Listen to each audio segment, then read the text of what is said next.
So welcome, Fritz. That's how you say your name, right? Fritz. Okay. Yes. And thank you for having me on. Of course. So we're just gonna hit the ground running because we have 40 minutes. So we're just gonna get into it. All right, sounds good. Good. Okay, great. Fritz, do you like to be called Fritz, or do you like the professor more? It's fine. Fritz is fine. I created an alter ego. I used to be a professor, and then I created an alter ego when I started creating these cocktail videos. But it's fine. You can just call me Fritz. We can totally call you professor too. That's okay. I feel that's a little too egotistical. I'm okay. So I think I'm going to introduce you with your name and then call you professor because I like it. Okay, sounds good. I do like the professor too. I was hoping to be able to call you professor the whole time. You know what? I should get my We take away your choice in this.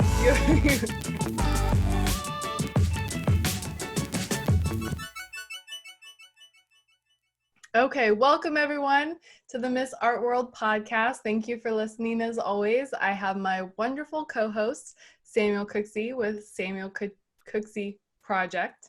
Samuel has his own podcast, so please check that out on his Instagram, Samuel Cooksey. Is it Project? On Instagram too? Yeah. Okay. The name goes across the universe. Okay. You don't have your Samuel Cooksey Instagram anymore? It's Samuel Cooksey. No, I still have Samuel Cooksey Instagram. Oh, okay, so you can find you on both. You can find me on both. You type in Samuel Cooksey, I should pop up somewhere. Okay. And today we also are joined by Fritz Costa, who we are going to call Professor throughout this whole podcast. Welcome, Professor. Well, hello. Go ahead. You said you started off as a professor. What did you teach? I taught anatomy and physiology and molecular bio. Okay. Yeah. At high school or? I did college. College, okay. Yes. So I did that for 6 years, and then 2008 kind of hit, and the hours were kind of dwindling, and tenure positions weren't as, prevalent anymore. So I had to make a career change and left academia and went into industry. Okay. Yeah. So then what made you get into art? So let's see. When I got married, my wife booked our honeymoon. I wasn't even involved, and she chose Tahiti, some exotic destination, right? And I went to Tahiti, and of course it was beautiful, like we expected, but I really kind of fell in love with their culture, that Polynesian arts and crafts and all that stuff. And then, so when we came back from the honeymoon, I just started getting obsessed and started researching about Polynesian art. And then a buddy of mine goes, hey, if you like that, you might want to try this bastardized version called Polynesian Pop Art. And I'm like, all right, what's that? And then I got introduced to that world, and I discovered artists like Shag, Tim Biscuit, and, collecting tiki mugs. I didn't know that Polynesian pop culture was popular here in the 50s and the 60s. It was just a rabbit hole. Then I just got sucked into all of that. So that's how I got into art. Okay. Do you do any art on your own? No.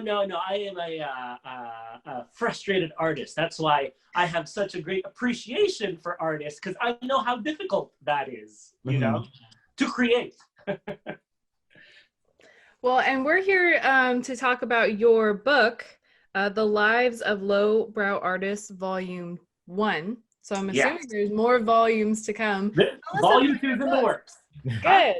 Tell us about your book. Oh, so anyway, how about this? Let me answer your question by asking you guys a question. Have you guys heard of George Vasari? No. I have not. Okay, don't feel bad. Neither did I. So when 2008 hit and I wasn't getting any more teaching jobs, I decided to switch to industry. And, silly me, I'm thinking, oh, anyone would love to hire me. I have like scientific papers published. I, worked on this drug, and turns out no one wanted to talk to me, right? So then I kind of went through this like deep depression, and then my wife suggested, hey, just, you know what, your job right now is stop looking for a job. Just do something fun. So I decided to write an art blog, Lowbrow Literati. And then, so what happened was that blog turned into a book. And then my cousin, who kind of helps me with the website, she spent a semester in Europe. And she goes, hey, you know what? I took this semester in Europe class, and I was a Renaissance class, and your blog reminds me of George Vasari. And I said, who's George Vasari? I'm thinking, oh, they used his textbook. He must be some kind of PhD from UCLA or Harvard or something. When I Googled him, turns out George Vasari was alive during the Renaissance. Okay, and so actually this is his book. It's called The Lives of Artists. And everything we know about the Renaissance artists like Leonardo, Raphael, Michelangelo was because of George Vasari. And he was the first art historian. Okay. Oh. And I'm like, when I started reading his book, I'm like, that's exactly what I'm doing. I'm just doing it for this movement, right? So I set out to interview 5 artists. Took me a long time.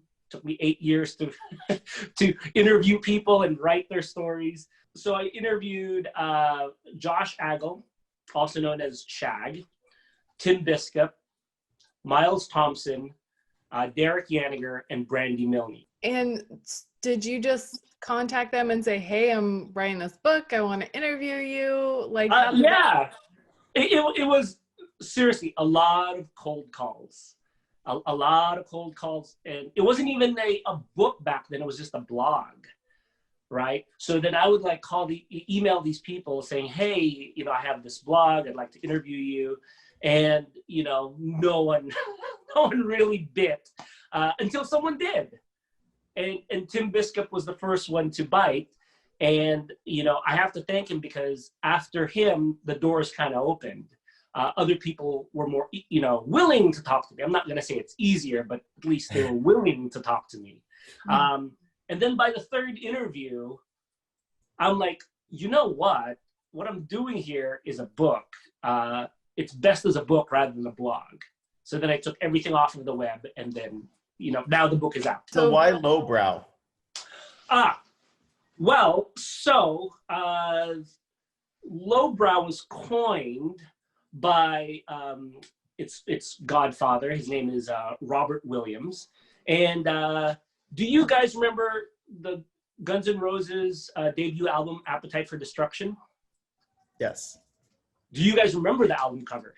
No, actually. Okay, so the album cover that most people remember is a skull and crossbones. It's a skull, okay. And then it has, it's a cross with the 5 skulls of the band members, right? But that's actually the inside cover.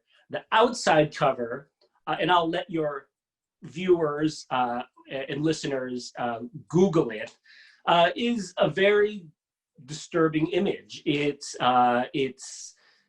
painted by Robert Williams, and the name of the painting is called Appetite for Destruction. The band got so much heat for that cover that Geffen Records actually put it on the inside and changed the cover. And because of that, it was, Robert Williams called it lowbrow art because he came from the comic background. He was an underground comic artist.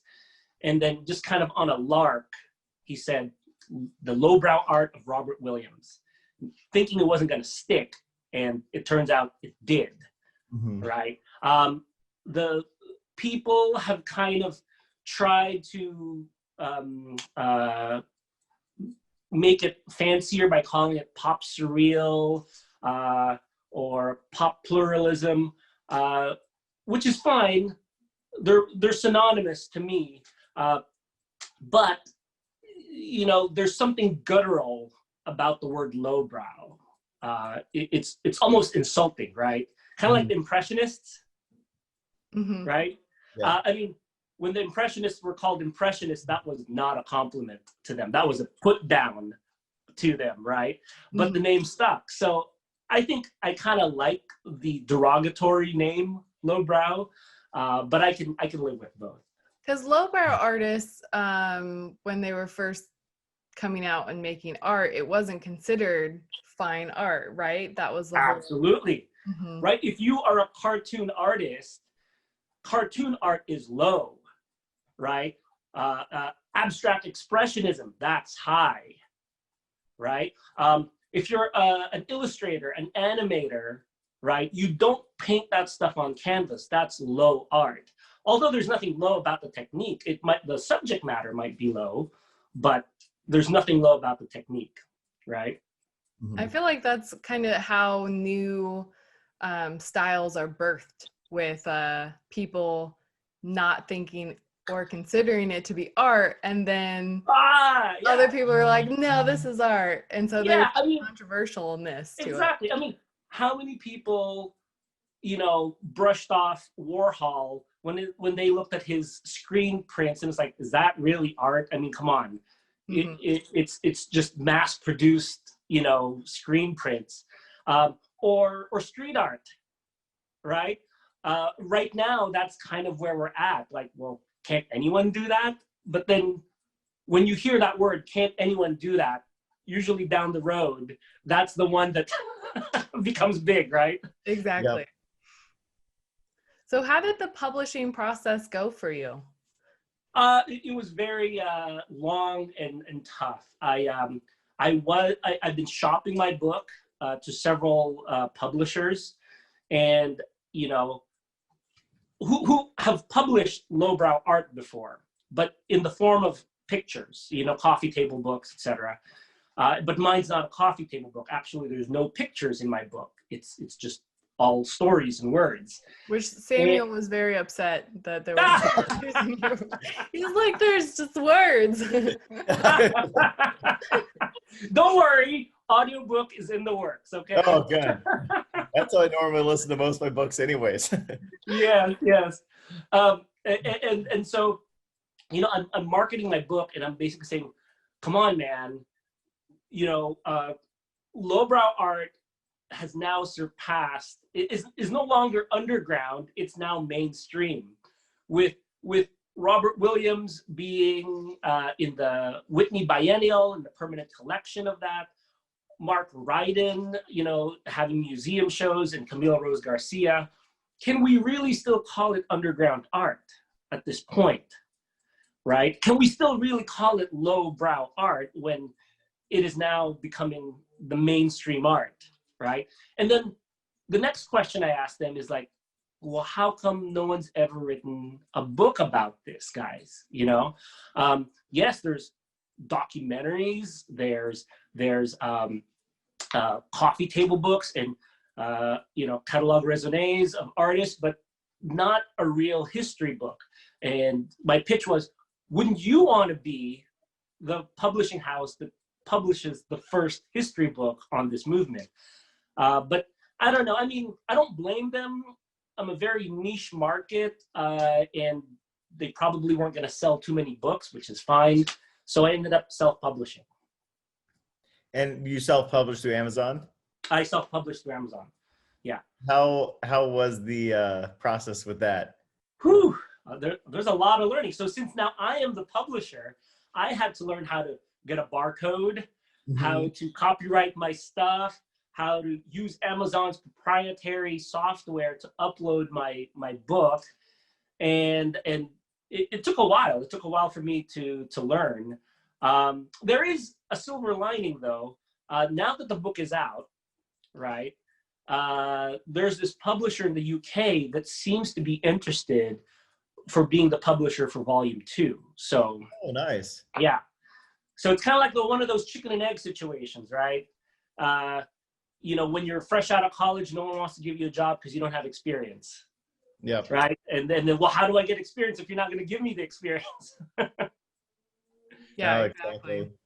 When I first published my book, I accidentally made it like a huge textbook. Uh-huh. And I was trying to get about the same size as yours. Uh-huh. And for some reason, because I was having difficulty with it was a whole learning curve because you kind of like see some videos, but you have to like physically read everything. Yeah. It's not as user friendly as I think they No. feel it is. And again, that's the stuff that a publisher would deal with.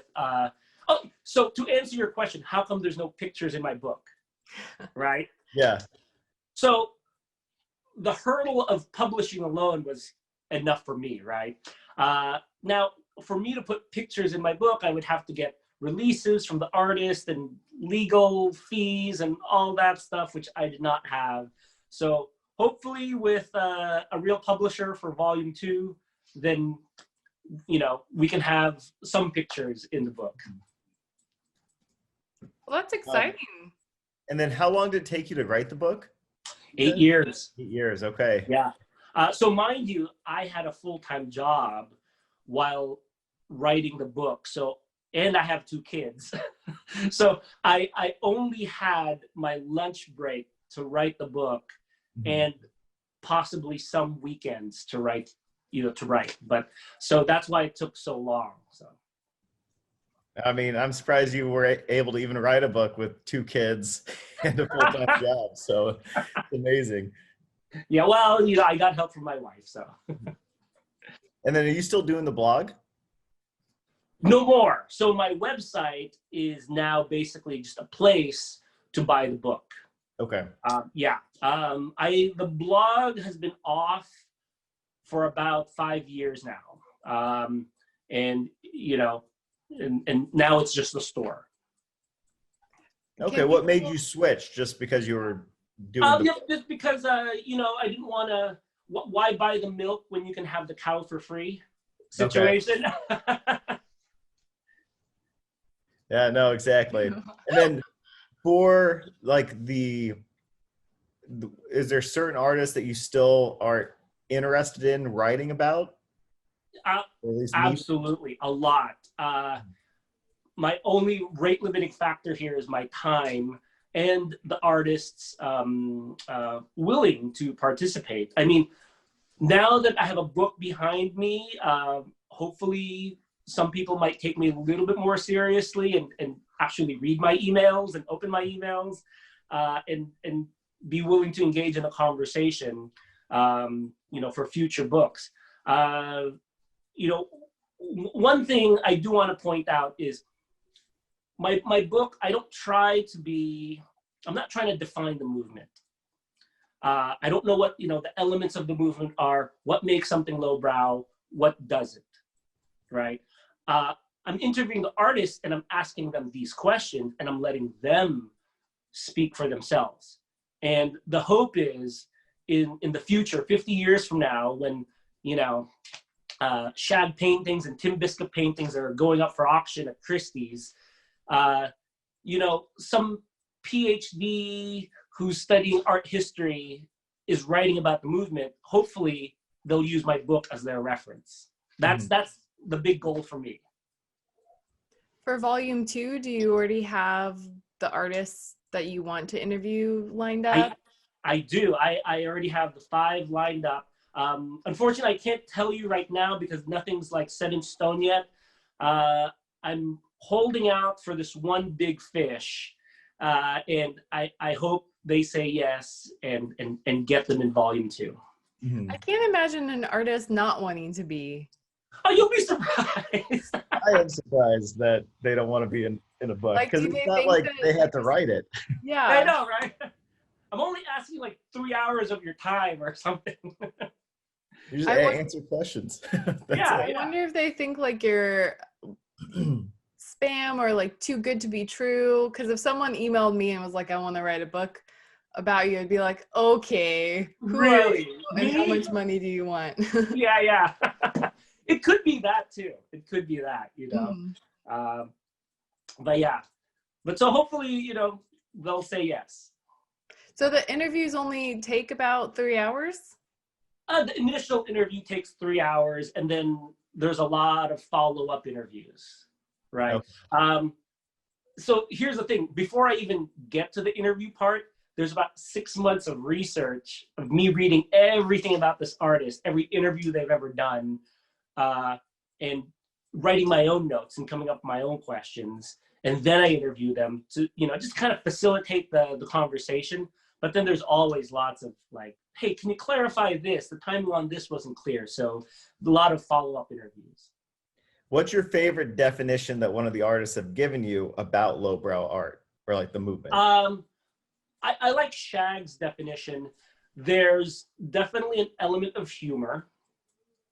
They're very illustrative, cartoon-like images.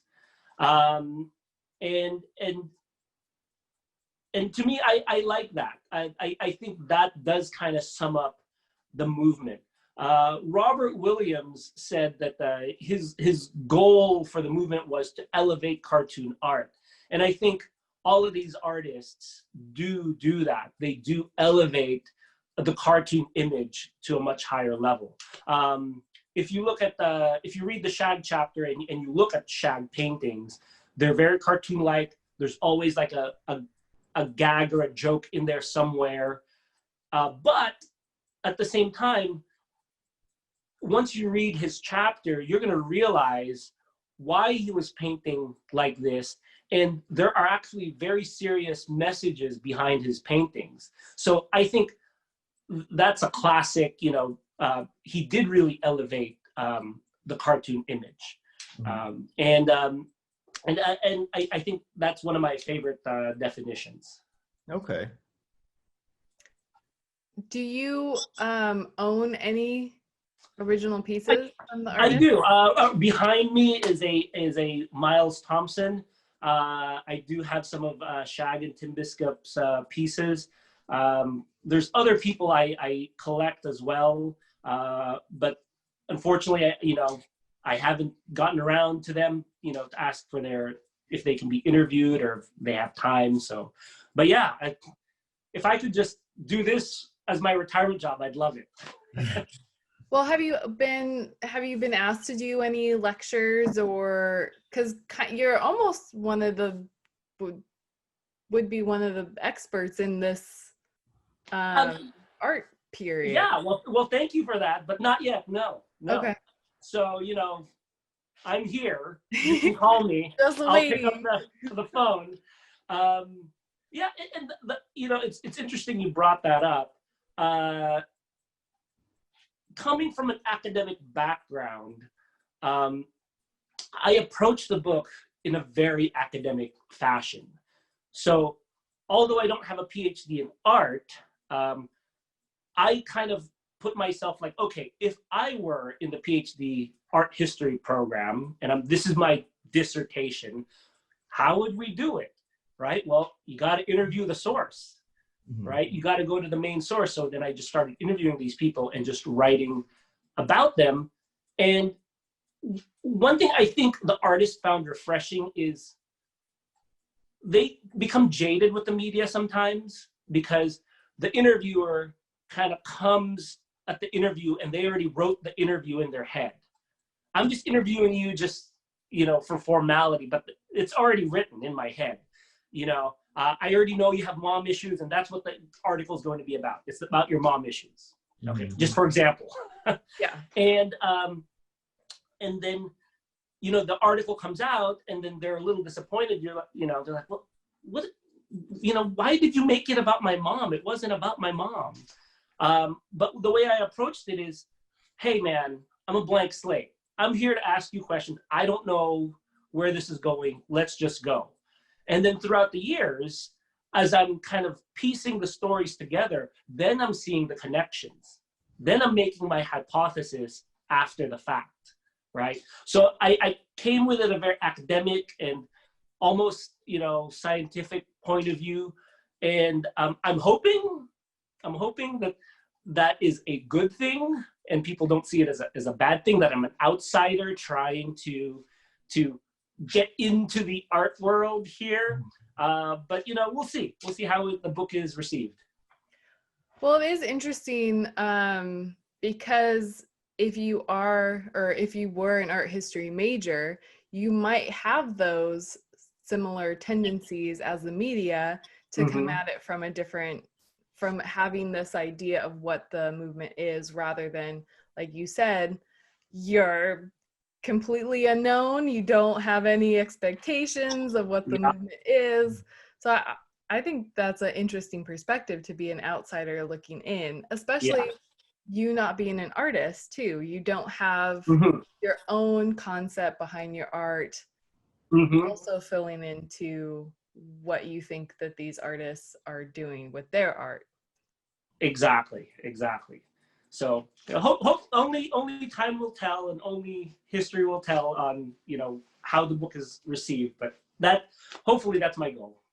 When did the book first publish? The book has been out for 100 days now.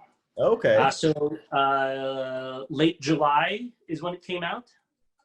And do you also have an ebook as well with it? So I have. It's available on ebook for $9.99 on Amazon.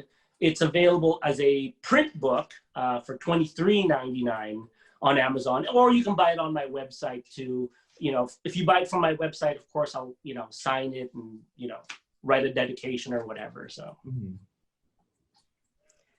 Share your website with our listeners. Oh yes, yeah. So it's a mouthful, but it's lowbrowliterati.com. And when I was starting, I know, when I was starting my website, I actually have a friend who runs a very successful website. And he was kind of giving me advice. He's like, you need to make it like short and pithy, like Lowbrow Literati is really a mouthful. But at the end of the day, it's your call, but I'm just kind of like letting you know, right? And I'm like, yeah, you're right. But I just fell in love with that alliteration. You got lowbrow, which is like a knuckle dragger, a Neanderthal, and then you got literati, someone who's well read. Like, how can those two things exist? That doesn't make sense. And to me, it's funny. I mean, you could always just have that be the main like heading for the website, and you could have links or like small. That's true. I could buy like other domains and it'll just filter it to that. Yep. Yeah. That helps, because then you could be like, oh, well, you just type in www.lbn.com. Yeah. And then boom.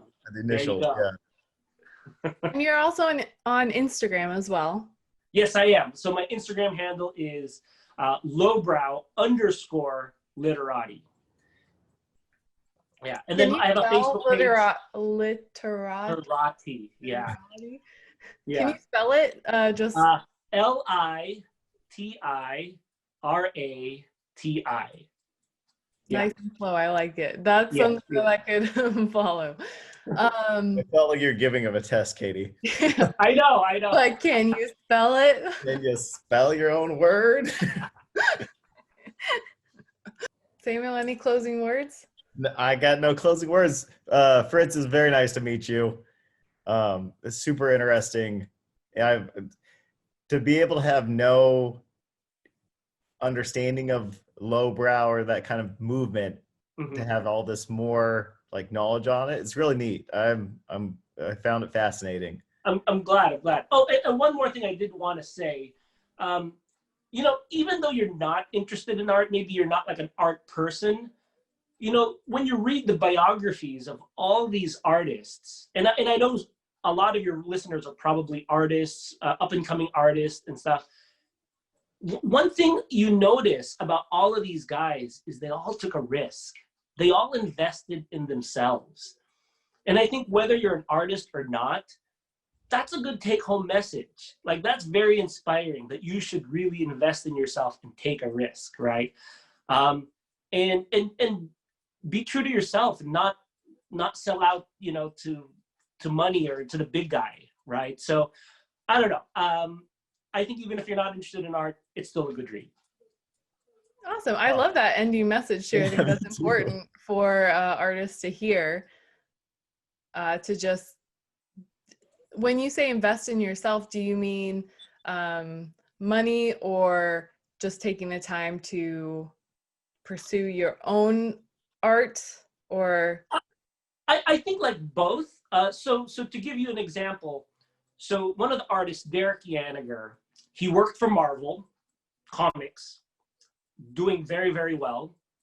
Then he switched to Cartoon Network and was an animator, doing very, very well. But his real passion was this tiki thing. Okay? And Cartoon Network's not gonna let him draw tikis all day. And so he decided to invest in himself. And he quit his job, his stable job, making lots of money at Cartoon Network, and became a freelancer and basically drawing tikis for other people, right? And himself. And so to me, he took a financial risk by taking away that steady paycheck. And then he took an artistic risk. It's like, you know what? That's not what I want to draw. This is what I want to draw. And so he invested in himself. Tim Biscuit, who became very popular for drawing mid-century modern characters and beatniks and all that stuff.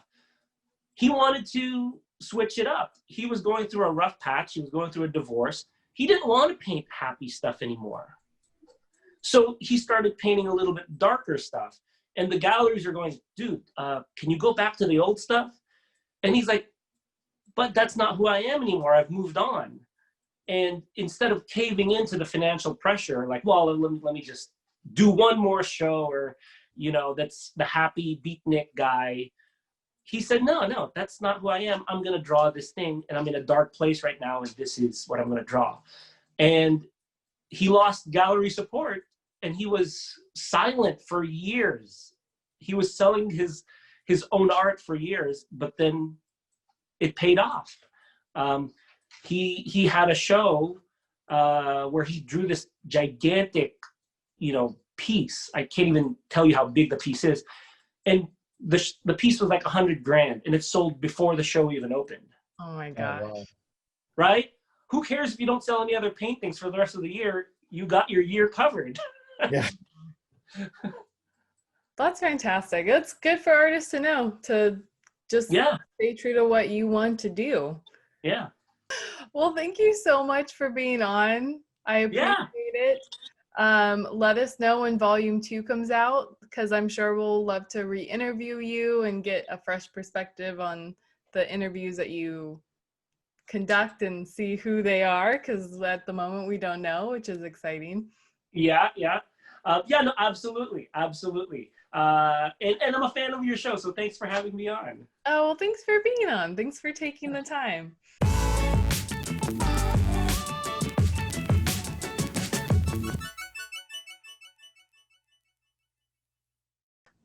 I like your suit. Yeah. Ah, thanks. It's very fancy. And festive, right? Yes. I like it. I have my, you can't really tell now on camera, but it's like a spooky. I can see it. Thank you. I like it. Thank you. Wait, just because it's black means it's spooky? Well, okay. It looks spooky. Do you remember the puppet show Dark Crystal? Yes. Doesn't it look like the character that's like, Like the vultures? Yes, the vultures. The Skeksis? Yes. Skeksis. I always feel like a bad guy when I'm wearing this. So we're gonna. I thought the Skeksis were all hairless though. There's one that has a bunch of hair. Oh. I'll have to I find haven't a seen photo. it one time. All I know is they hate. I can't even remember the word. Gelflings. Gelflings? Oh no, Gelflings! We're definitely using all of this in the sound for our podcast, by the way. All of this is gold.